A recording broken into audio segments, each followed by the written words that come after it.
Yeah, I mean, there's two reasons to talk about Tsushimoto in Punto de Vista. One of them is sort of like historical in a way, because Punto de Vista in 2006 organized one of the, I think, most important programs around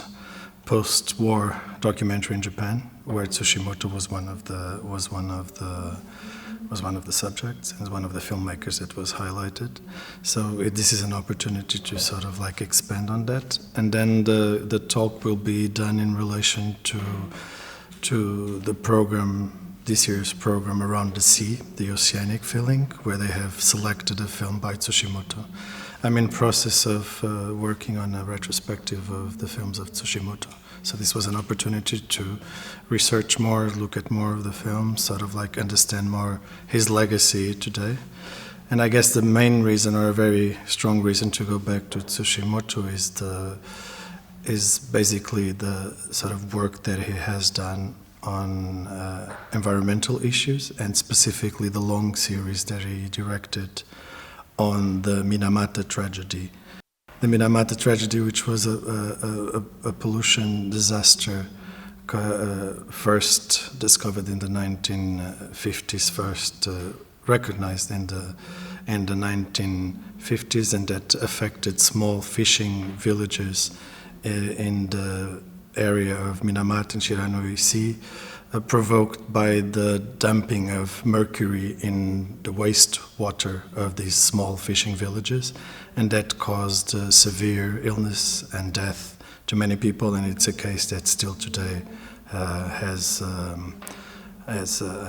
consequences, and people are still feeling today. So the sort of like return to issues of contamination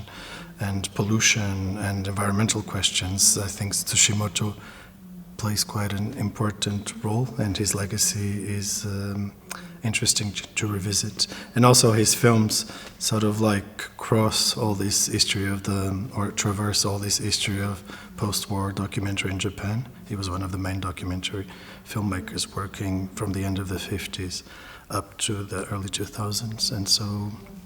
this is just an opportunity to revisit his work, also in the light of questions that we're looking at today. My main interest is sort of to find ways of showing the films and researching these legacies in the best way possible, so to make them available, to circulate them more, and so that more people not only can see them but discuss them and also show them. So and festivals are always a good platform to do this sort of sharing. And I mean, in the case of Tsushimoto, I'm particularly interested in the sort of like lives of political film, which in his case was particularly important because environmental film existed in this transnational sort of circuit of films that were circulating through militant networks, and for example, and that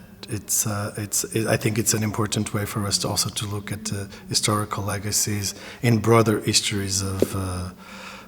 internationalism, of transnationalism, and how, for example, in this case, environmental movements all over the world were coming together to discuss